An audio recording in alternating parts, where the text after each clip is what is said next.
Good morning, welcome back. This is Daybreak and thank you for staying with us. The hashtag on X is Citizen Daybreak. The SMS code is 22422 at Citizen TV Kenya and at Ayub Abdikadir. Will sample your feedback in the course of this broadcast. With me in the studio this morning on my far right is Owen Baya, the Kilifi North Member of Parliament and the Deputy Majority Leader. Good morning. Good morning. How are you? Mheshimiwa, thank you for your time. Much appreciated. Next to him is Willis Otieno, who is an advocate of the High Court, and the Deputy Party Leader, Safina. Good morning. Good morning. Good to have you, Willis. Thank you. And also on my immediate right is Julius Ruto, CPA, the lawmaker representing Keses constituency, and as well a member of the Finance and National Planning Committee of the National Assembly. Good to have you. Good morning, and good morning, viewers of the morning show. All right. And gentlemen, let's begin with a look at the major developments, one of the major developments as of yesterday, and this is the pronouncements made by Raila Odinga yesterday, who in a joint press conference with the Prime Cabinet Secretary Musalia Mudavadi has said that he will be disengaging from local politics given his continental assignment in the event he will clinch the seat that is subject to the elections, and his official unveiling as Kenya's candidate by President William Ruto next week, as per the announcement made by the Prime Cabinet Secretary. And before I get your accounts, let's first hear what Odinga said yesterday during the joint news conference with the Prime Cabinet Secretary Musalia Mudavadi here in Nairobi. I'm not going to be very active in Kenyan politics henceforth, as I continue now to focus my attention on the continental campaign. But it is a phase, it is a transitional phase from active participation in Kenyan politics to moving towards African continental politics. Willis, first to you, of what consequence is this given Odinga's more or less omnipresence in Kenya's political arena?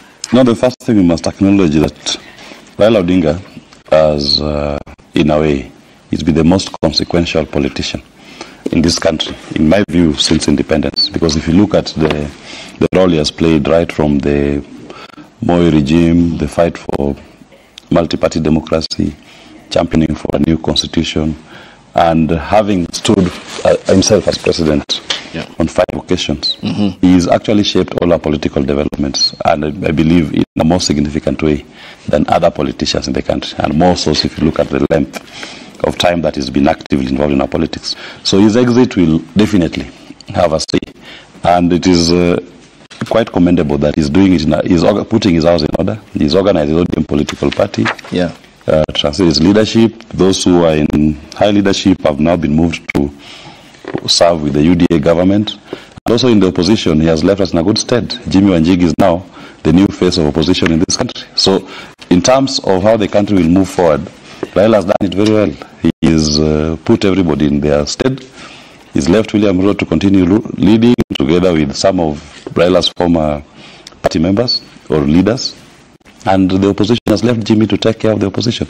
So as it is, we are now going to transit into a new era of politics, in the sense that whereas previous Raila has been used as a boogeyman in our politics, we are now going to move into an issue-based politics where people are going to discuss what is the ideology that informs your quest to lead Kenyans.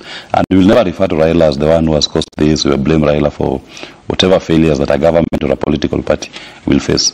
So it is a quite significant period in our country, and we are going to see a new transition into a type of politics that Kenyans had never seen before. And when you mention the politics of ideology and policies, as you have stated, and looking forward in the foreseeable future, which you said will be the new frontier, I mean, that has been an expectation from the political class when we repealed Section 2A in 1991, which officially made us a multi-party democracy. Is this also an appreciation of failure by the political class in the subscription to ideologies and policies over time since 91, and now 2024 is when now ideologies and policies, according to you, is the new frontier? No, I think you understand it this way, that in the previous quest, and look at Raila's embodiment, Raila was fighting for the expansion of the democratic space, our political rights. And I do believe that that quest was achieved on 27th of August 2010, 2010, when we got our new constitution, because that codified our political rights, and to an extent that now Kenyans, we actually take it for granted. The right to belong to a political party, the right to criticize a regime, the right to freely speak, to congregate, even though William Ruto and his people are trying to claw back on that. But Kenyans will not take it. That one we are done with. So Raila was the face of the political rights. But this new phase we are going into is a phase about economic rights, the economic freedom of the people of Kenya. And that is what will lead us into the Kenya I'm talking about. If you look at William Ruto's attempt to speak economic rights and champion a new vision for the country, he's been to launch fake projects. And Murara Kebaso is doing a good job. He launches, Murara does the monitoring and evaluation to show us that nothing is being done actually. These are just PR exercises. So he'll also be forced to go back to the drawing board. So that when it comes to your engagement with the public, they will not be based on lies, they will be based on tangibles. What is your economic promise to the people of Kenya? Are you able to deliver on it, and are you delivering on it? So the debate is now going to be more of tangible economic policies and interventions that are going to improve the lot of the people of Kenya. All right. Not political agitation. And you talked about Jimmy Wanjigi, so we'll be talking about the tribulations that faced your party leader shortly. And Honorable Owen Baya, given the bearing he has had in terms of his footpaths across the political environment in the country and the political arena, of what consequence is Odinga's exit from Kenya's political scene if he clinches the seat? Thank you very much. I would like to say this at the beginning, that, in my mother tongue, there's a saying that says that a good dancer knows when to quit the stage, the dance floor. And I think Raila is that kind of a dancer, that he knows at this particular time the politics of the country are changing, and therefore it is time for him to quit the stage.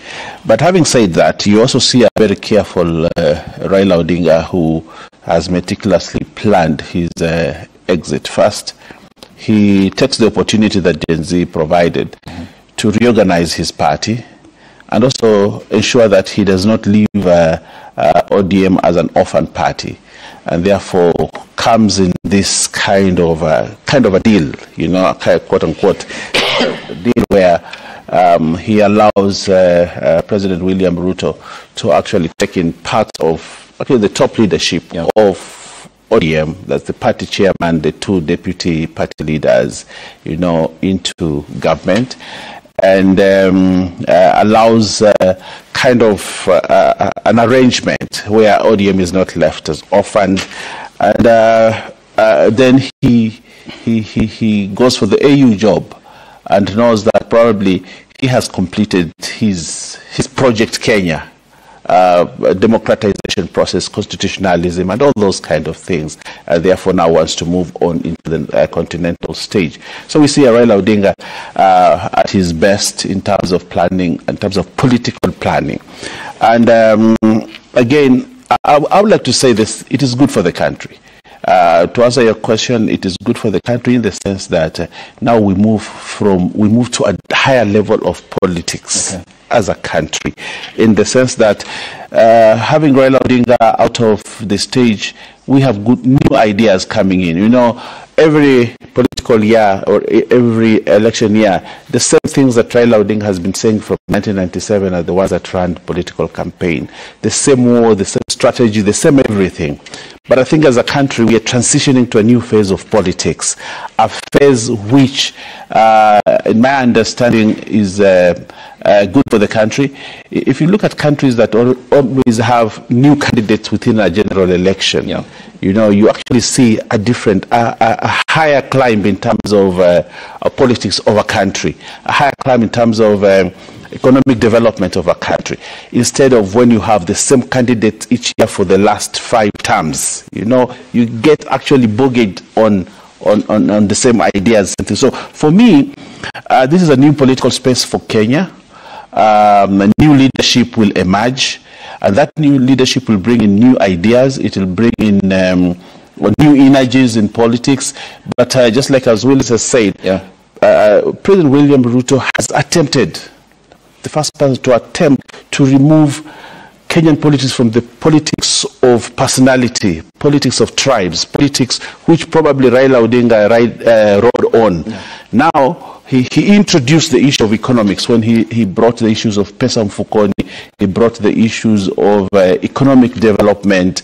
You know, he has tried to shift Kenyan politics from personality to issue-based. For many years, he kept on saying we need to move to issue-based politics. And actually, he's on record to have said the last election was not about personality. It was like, it is about issues, it's about the economy, it is about the people. And I think now we are wholesomely moving to that kind of space, which is good for our country. Okay. But I also want to say something that Willis said. Yeah, as you move forward, and I'll give you the time to respond to also what Willis has said. Yes. And you talked about politics of policies and ideologies and the shift away from personalities and tribes, and upon which the deputy president, then now President William Ruto, had campaigned on. Yes. But here you have his deputy, who for a very long time, in the early years of the government, had described Kenya as a shareholding entity. Yes, yes. And this is a statement coming from the deputy president, who ought to espouse a language of unity, and making statements that were deeply misleading or less than honest. Therefore, when you say Odinga has, for a lion's share of his political time, led tribal and personalities, a shareholding entity than a constitutional state? I think, as you're aware, because you live in this country, the deputy president's line that he took about, you know, mobilizing people along tribal lines and mobilizing people along, you know, regional politics was frowned upon. And many politicians, even from his backyard, have shunned and frowned upon that kind of politics. And I think President William Ruto does not support that kind of politics. And therefore, I would like to call on the deputy president. Yes, every politician will want to have a political base, but there are many other ways to set a political base on new ideas, new ideologies that show that you care for a country deeper than you care for your village, or you care for the region that you come from. And I think that has created a cool-off within the party, within the government. And I think it's time that we galvanize this country, brought it together on the basis of the economic empowerment of the people.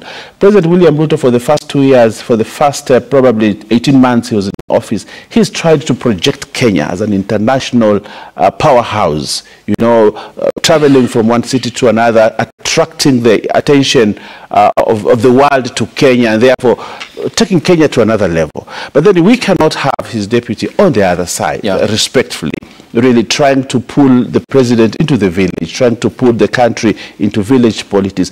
I think we need one united Kenya. Okay. We prosper more when we do not start looking back at, you know, I read somewhere that you cannot build a kingdom with a person who wants always to go back to the village. Okay. You cannot build an empire. Thank you. You know, with someone who wants to go. But I would like to say, I do not think it was really true in terms of what my friend here said. I want to look at two things. On the fake projects thing, President William Ruto... We'll come to the projects. Allow me to first to get the account of... we'll respond to Willis, the account of Honda Boruto as well. Okay. And the many flames fanned up by Gachagua, which largely the government had struggled extinguishing. Honda Boruto, I'm sure you must have observed the politics of Odinga, who now is looking at the prospect of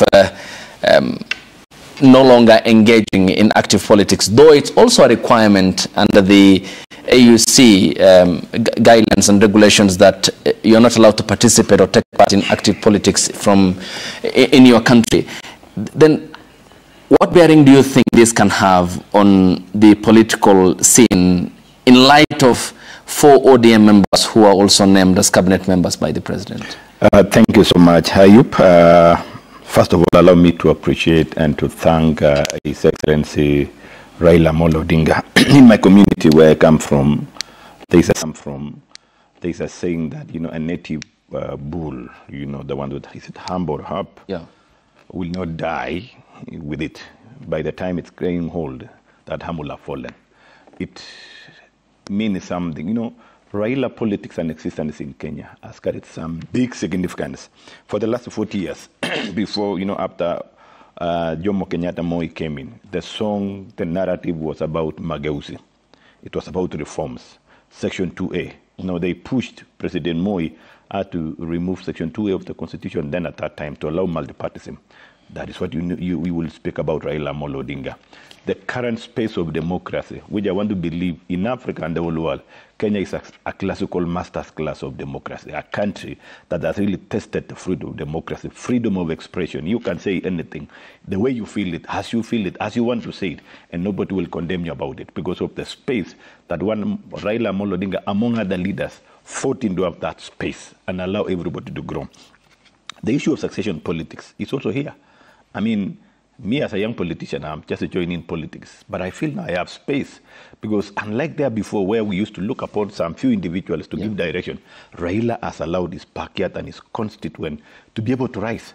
The aspect of broad-based government, if the personality in Raila Amolo Odinga was so narrow and trivial as we would expect to be, then at the moment Kenya would be in problems. Because we believe in one cause and discourse that where Kenya is now, we've come from the aspect of looking for democracy, reforms on the issues of politics. Now we are on the issues of economic transformation. And this is, an issue, a call for all of us Kenyans to be able to discuss about it. And for Raila to accept to support President William Ruto by allowing his people, including the then chairman of the party ODM, CPA Mbadi, that is now the Cabinet Secretary for Treasury.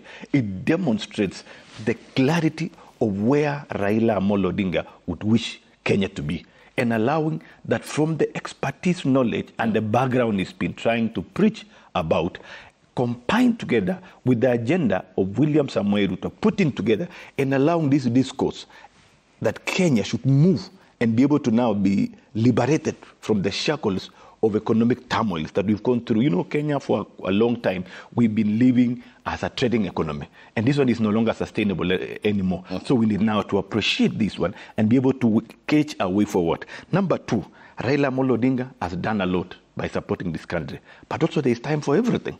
It is now time for him to build the package of his eminence. Okay. And that eminence will come by shading out from partisan engagement and allowing his brain now to come from Kenya to the whole world through the AU mission that is targeting. So from my point of view, I want to say that, and that position is a Kenyan position. It is not about Raila. It is not about his constituent. It is not about Nairobi. It is not about Nyanza. It is about Kenya. And the person that is going to carry this one is one Raila Amolo Odinga. And lastly, as I was saying, looking at the issues of succession politics, allowing the young leaders now to come in, including me, including Owen, including, I don't know whether Wakili here, Will is interested, but I've heard him saying, speaking about Jimmy Wanjiki, I doubt that Jimmy Wanjiki will qualify for this one. Jimmy has been in business sector for quite some time. He's now trying, but you see, the games he's bringing in, the issues of sponsoring, agonism, antagonism. I don't know whether it's going to give him a platform with this kind of generation, the Generation Z, who have got totally different perspective. They want to know where is their cut. They want to be assured of their employment. They want to be assured of sustainability. They want to be assured of good governance. And the best way is to have a sobriety on how to approach these issues. And you talked about Gen Z because it's because of the actions and coming out on the streets that largely compelled the government to make some concessions, including the withdrawal of the Finance Bill 2024. But he also mentioned, Honorable Ruto, that Odinga is not subscribed to trivial and petty politics, therefore talking about the broad-based government. Yes. Why would it be hard for the president to run the country without broad-based government or naming members of the opposition party into cabinet, because you have the mandate? What was the point of, or the significance of it, of having a broad-based government when you have the mandate from the Kenyan people? Remember when Kenyans said we need a president to listen? Do you know that narrative? He listened. They did not say that the young Kenyans say that we want to have a president that is listening. Okay, they said the president should listen. Said, look at this. Yeah. Because whatever issues I'm pushing, it is not my own issues. The Kenyan issues are not my own issues. And I'm not that so chillers that I want to stick to it and be perceived to be that person that solely I want to hit what if there's anything to be hit. But I want to allow a different mind, because this is Kenya. By saying, if I have somebody from the other quarter coming in and we sit together, it will give a different image. It will give a different picture. And I'm sure since then, already we've seen the language and the communication from the CS Treasury already is beginning to give another discourse on how to run the country. But by the point saying, is, look at this. Honorable Ruto, the point is, and I'm looking at it from also a historical perspective, is the Gen Zs were very clear on their demands. They told the president, get us competent cabinet who are not corrupt, who do not display opulence, who are incompetent, but not incorporation of members of the opposition. And there's a danger when political leadership in this country regroups, as we had witnessed with the Kenyatta Odinga detente, to the extent of them embarking on a process that was the Constitution of Kenya Amendment Bill 2020, which were declared unconstitutional by the courts. Here, you never met the demands of the Gen Zs. This is a regrouping of the political class. That is the lens within which the Gen Zs will be watching all these events. Ayub and Kenyans, we must also be lead to the fact that as it is the responsibility of the president to appoint this cabinet, there are a lot of factors he has to look around. Of course, what we say, what we contribute, helps him make the right decision. But then that one doesn't mean everything that he said to him, he has to do it that way. Because again, also you want to look at the team. You want to form a team of the people that is going to support him. And how to support him, especially in the cabinet, that the people that are going to give the commitment it deserves to serve the Kenyans in context of personality and in context of understanding the agenda. If you look at the current composition, unlike last time, of course, there are people who are saying, oh, so and so lives in opulence. That is our perception. But of course, remember, he's the head of the state. And you want to look at the personality of the people you want to work with him.